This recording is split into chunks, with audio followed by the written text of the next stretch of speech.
se eu estivesse me formando hoje na Polícia Militar, o que eu estudaria, qual seria a minha postura dentro do quartel e operacionalmente, e terceiro, o que eu faria com o meu dinheiro. Esse é o nosso tema de hoje. Se você ainda não me conhece, meu nome é Renato Ramos, eu sou advogado, sou formado em Direito pela USP e pela Academia de Polícia Militar do Barro Branco.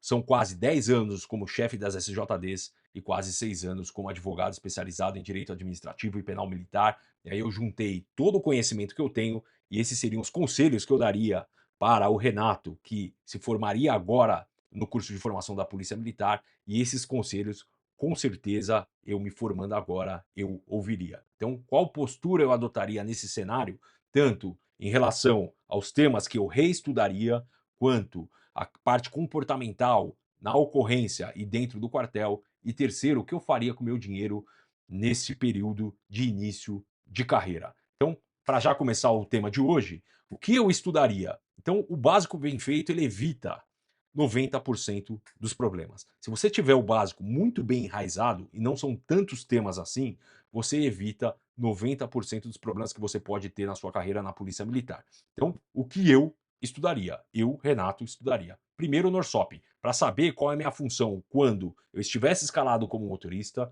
e o que seria esperado de mim quando eu estivesse escalado como encarregado. É a NORSOP que vai dar esse vetor, esse direcionamento. Então eu estudaria a primeira coisa, primeiro passo, NORSOP. Eu como motorista, quais minhas atribuições? Eu como encarregado, quais minhas atribuições? Eu preciso ter uma visão clara sobre isso. Então, segundo, ocorrências em horário de folga, isso pela experiência que eu teria em tese, por não ter vivenciado inúmeras ocorrências em horário de folga. Então, como eu atuaria? A gente precisa de um vetor, a gente precisa de um direcionamento, de um parâmetro. Então, qual parâmetro eu adotaria? Eu adotaria o parâmetro do POP 30400, atendimento de ocorrência em horário de folga, e depois o da ICC, que é a 316, segurança do policial militar na hora de folga. Por quê? Ocorrências em hora de folga, atuação do policial militar, ele não vai estar fardado, além de gerar um grande risco, ocorrências dessa natureza tende a gerar responsabilidade para o policial militar. Então, qual postura adotar para evitar essa responsabilidade, poder preservar a sua vida, poder preservar a vida do terceiro, de acordo com os parâmetros da própria Polícia Militar. Então, esse seria o primeiro passo no ORSOP e atendimento de ocorrências em horário de folga, de acordo com as normas internas da Polícia Militar. Depois, o POP. Então, eu coloquei dois aqui, ó, dois e dois, porque é o mesmo tema, tá? Então, horário de folga, atendimento de ocorrência em horário de folga. Depois o POP 010200, abordagem policial com viaturas quatro rodas. Isso porque seria o meu dia a dia. E aí eu iria vivenciando o serviço operacional e analisando o POP para ir depurando, melhorando a minha conduta operacional no dia a dia. No meu dia a dia, iria vivenciando, tendo as primeiras práticas ali do serviço operacional e reanalisaria cada um desses serviços, o POP de abordagem policial com viatura quatro rodas, porque é o dia a dia do policial militar. E depois, a diretriz PM 30010222. Então, o advogado Renato falaria para o policial militar: olha, se atente a essa diretriz porque está gerando muito PD. E aí eu me atentaria e analisaria a diretriz PM 30010222. Lembrando que, a depender do tempo que você estiver ouvindo esse vídeo, talvez o número da diretriz, o número do POP, o número de CC, ele pode ter se atualizado, mas os temas eles são relevantes e permanecerão relevantes, até porque a COP, que se teria uma ideia, uma projeção de ela reverter a situação da sua aplicabilidade no serviço operacional, o governador já se manifestou que mudou de ideia, então ela vai permanecer. Então, fora a diretriz, eu trouxe aqui, então o advogado Renato falaria para o policial militar Renato, que estaria se formando agora, ó, assista o vídeo do YouTube, que no tema 177 eu fiz um vídeo específico, dentre os temas da COP, os que mais geram PDs. Então, analisando eles, muito provavelmente você não vai responder nenhum PD por uso irregular da copy, por algum erro que você possa cometer, eventualmente até por desconhecimento. Então, já traz um bom direcionamento o nosso vídeo do YouTube. Então, o que você vai fazer? Você vai procurar no YouTube, ó, tema 177, COPS, como evitar a abertura de números PDs. E se você veio por esse vídeo aqui, deixa lá no comentário para eu saber que você é um policial militar que está se formando recentemente. O 5, Nota de instrução PM3 0020217. Então, só um segundo. Aqui, voltou. Então, nota de instrução PM3 0020217, sistemática de prevenção de acidentes de trânsito envolvendo policiais militares. Também tem um vídeo no YouTube, é o tema, é só procurar, ó, tema 176, acidente de trânsito, como não pagar a viatura. Por que eu estudaria esse tema referente às viaturas? Então, olha só, acidente de trânsito com viatura gera responsabilidade administrativa, gera responsabilidade penal se você lesionar alguém, lesionou o encarregado, lesionou um terceiro, um civil, gera responsabilidade penal, seja por lesão corporal ou algo mais grave, se eventualmente alguém vier a óbito. Então, tema extremamente importante. E a terceira vertente de responsabilidade, a civil, é pagar a viatura. Então, geralmente, os danos ficam em torno de 40, 50, 60, 70 mil. Você imagina você trabalhando para pagar 50, 60, 70 mil? Então, assista ao nosso vídeo do YouTube. Tem diretrizes ali, tem direcionamentos, tanto do CTB quanto de normas internas da Polícia Militar. Então, assiste o vídeo no YouTube, mas mais. Vai lá e assiste a nota de instrução. Se você tiver um MikeFlix, você assiste a nota de instrução, número PM300200217. Se você não tiver, é só reanalisar a nota de instrução, tá? Para você que tem MikeFlix, tem segurança do policial militar na hora de folga, análise da ICC? Tem. Tem a questão do POP, de abordagem policial com viatura de 4 rodas.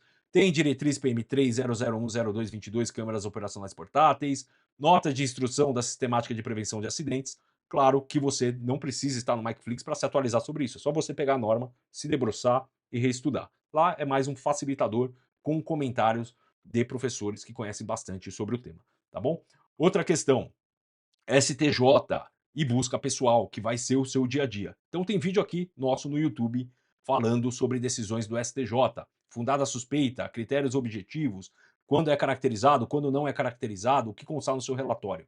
Então tem vídeo aqui no YouTube, só procurar Renato Ramos, busca pessoal, Renato Ramos, fundada suspeita, vai aparecer o vídeo lá. A gente trata sobre esse tema de maneira bastante aprofundada.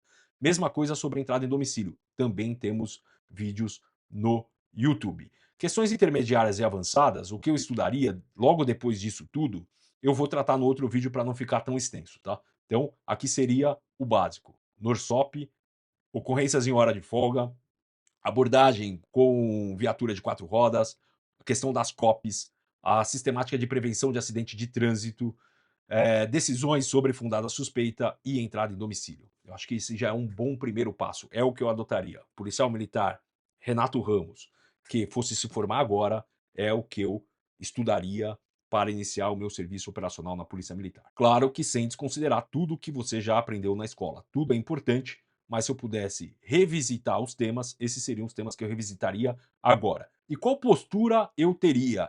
Então eu lembraria que, apesar do conhecimento técnico que eu tenho da escola, do que eu vou reestudar eventualmente, eu precisaria do conhecimento prático, que é essencial e eu ainda não tenho. Então, como sanar tudo isso? Então, primeira coisa, saberia que o que eu aprendi na escola ele vai ser usado no dia a dia, então não é conhecimento para ser descartado. E principalmente porque isso vai ser cobrado de mim. E eu tenho que saber que, a partir do primeiro dia de atendimento operacional, já tem um sistema extremamente rígido que vai cobrar a minha postura. Então, tanto pela Polícia Militar, quando a Polícia Militar for analisar a sua ocorrência, que eventualmente não saiu no resultado esperado, então, seus comandantes, as instaurações de sindicância, IPM, PD e PAE, vão analisar o que você aprendeu na escola. Então, o que você aprendeu na escola vai ser usado no seu dia a dia. Por isso a importância de revisitar todos aqueles temas e, claro, outros que você verifique necessário. É cada um fazer o seu sopesamento, onde você tem mais facilidade, onde você não tem mais facilidade, e pegar aqueles temas que você tem uma carência um pouco maior e reanalisar. Eu fiz aqui a separação de acordo com a minha experiência atual de abertura de procedimentos. Claro que você, recém-saído da escola, vai saber qual que é o tema que você tem eventualmente mais dificuldade ou que você precisa reforçar um ponto específico. Então vai ser cobrado tanto pela Polícia Militar o que você aprendeu pela escola, quanto no TJM, tá bom? Então, segundo ponto, eu não descartaria a experiência dos mais velhos. Esse é um ponto extremamente importante. Ter o conhecimento teórico é muito diferente de ter o conhecimento prático, principalmente na atividade operacional. Então, eu ouviria, sim, os mais velhos. Então, lembraria que o conhecimento teórico, aqui o item 3, ó, lembraria que o conhecimento teórico da escola se alinha com o conhecimento prático dos policiais mais experientes.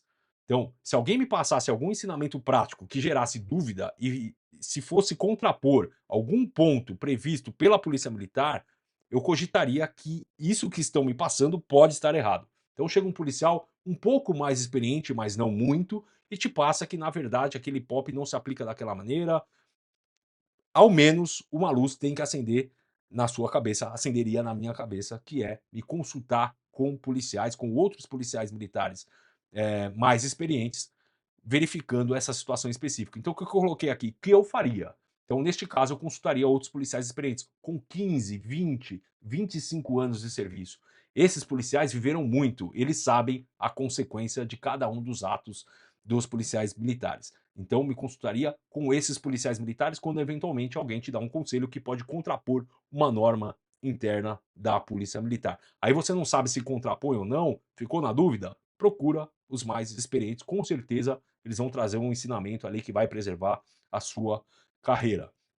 E aqui o quarto ponto eu lembraria, né, que eu estaria sendo filmado a todo momento, tanto pela COP, em questões ambientais, etc. Então já não deve ser a postura, né, fazer nada de irregular, mas se você eventualmente, ainda querendo acertar, descumpre ali uma especificidade do POP que seja, a COP está filmando, questões ambientais estão filmando, né, câmeras ambientais estão filmando e também terceiros podem estar filmando. Então, ter todo esse conhecimento como base é muito importante também por essas questões. Não só para acertar, né, que deve ser o parâmetro inicial, mas também por essas questões. Tá bom? E agora o terceiro, que eu queria realmente ter ouvido o conselho de alguém, que é o que eu faria com o meu dinheiro.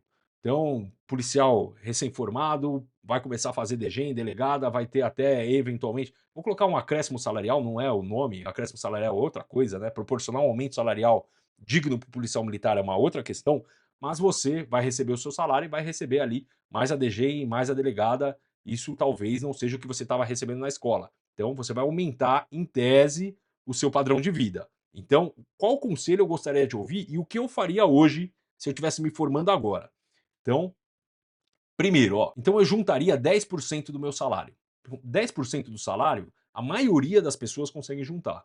Exceção não consegue, mas a maioria consegue juntar. Então juntaria 10% do meu salário. É só você cortar um supérfluo ou outro que talvez você consiga chegar em 10%. Se não chegar em 10, chegue em 8, chegue em 5, mas juntaria uma parte do meu salário. Eu colocaria como meta 10%. E se eu fosse fazer DG em delegada, ó, eu não incorporaria esse valor em hipótese alguma nos meus gastos do dia a dia. Isso por quê? Porque DG em delegada pode acontecer de ter uma variação mês a mês. Então eu não incorporaria nos meus gastos do dia a dia. E o que eu faria? Eu juntaria 50% no mínimo dos ganhos com o DG em delegada e investiria em Tesouro Selic até que você tivesse mais experiência para investir com segurança. Então, até que eu fosse aprender outras questões, eu investiria em Tesouro Selic. Então, é o que eu faria agora. E o que eu evitaria a todo custo? Eu coloquei 4 aqui, mas é 3. Então, o que eu evitaria a todo custo? Bets, tigrinho e apostas de qualquer natureza. Iria para o que é sólido a longo prazo, que eu colocaria meu investimento em Tesouro Selic, depois estudaria um pouco de ações, um pouco de fundos imobiliários, e aí eu iria estruturando a minha vida financeira a pouco, porque eu tenho muito tempo para estruturar. Então é o que eu faria. Então evitaria bets, tigrinho e apostas de qualquer natureza. Aqui o 4. Hipótese alguma investiria em pirâmides financeiras. Só perguntar para o antigão lá, Bebom, Telex Free. Então, hipótese alguma, colocaria meu dinheiro nessas situações. O que a gente vê de policial militar que perdeu dinheiro em pirâmides financeiras. Então, aprender com o erro dos outros, consultar o antigão, com certeza vai te passar uma experiência e vai falar por que ele não investiria em pirâmides financeiras.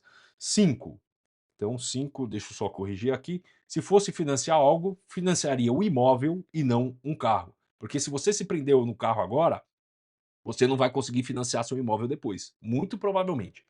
Então, com a experiência que eu tenho hoje, já que eu não juntei dinheiro nos meus 10 primeiros anos de polícia militar e eu fiquei 14, então dos 10 primeiros anos de polícia militar, praticamente eu não fiz nada do que eu estou apontando aqui. Não tinha tigrinho, não tinha apostas, etc. Mas eu não guardei o meu dinheiro em Tesouro Selic. Então, é uma experiência que eu fui ter depois de mais velho. Então, o que o Renato mais velho falaria para o Renato mais jovem? Então, não invista em investimentos que prometem muito rendimento a curto prazo. Isso é pirâmide financeira. Então, investimento de 3, 5, 10%, cogite que pode ser pirâmide financeira e você vai perder seu dinheiro. Então, e se fosse financiar algo, financiaria um imóvel, porque pelo menos você está lá com a sua residência. E tabularia, aqui é o 6, ó, e tabularia meus dados em planilhas ou em softwares que fazem isso automaticamente. Eu posso até gravar um vídeo sobre isso. Se você é desorganizado financeiramente, a gente pode gravar um vídeo sobre isso, é só deixar aqui no comentário. Como hoje eu faço o meu controle financeiro. E o 7 aqui, ainda sobre a questão do que eu faria com o meu dinheiro, aqui eu estudaria mais 2 pontos. Então eu leria o livro O Homem Mais Rico da Babilônia e Pai Rico, Pai Pobre. Então isso é o que o Renato faria se tivesse se formando agora. Primeiro, para evitar erros que já podem acontecer já no seu próximo serviço, então já me atualizaria o quanto antes. Questão de postura, ouvir os policiais mais experientes, ouvir também policial que não tem tanta experiência assim, claro, mas eventualmente, se você verificar que está contrapondo normas internas da Polícia Militar, vai lá no Antigão. Antigão, o que, que você acha disso? Estão me repassando essa orientação, o POP fala aquilo. Então, e você faz a sua própria convicção sobre o tema. E questão financeira, quanto antes você se planejar, antes você vai ter os seus bens, que são bens sólidos da sua vida, que é a sua casa primeiro, depois o seu carro, ter investimento, ter um dinheiro de reserva de emergência guardado e fugir de apostas, fugir de questões que não são sólidas financeiramente, como pirâmides financeiras também. Então, se você gostou desse vídeo, deixe seu like. Se você quer preservar a sua carreira preventivamente, você pode acessar o link aqui do MikeFlix, conhecer o MikeFlix. E se você quiser ter uma proteção efetiva, é uma proteção mais direta, é com a Ramos Militar. Também vou deixar o link aqui. Eu fiz o plano Black que liga um a outro. Então liga o melhor da proteção com o melhor da prevenção para a carreira do policial militar. Então, se você gostou do nosso vídeo, deixe o seu comentário. Você, policial militar antigo, que fosse passar mais algum conhecimento, como você atuaria se estivesse se formando agora? O que você falaria para um policial recém-formado? Até um próximo vídeo.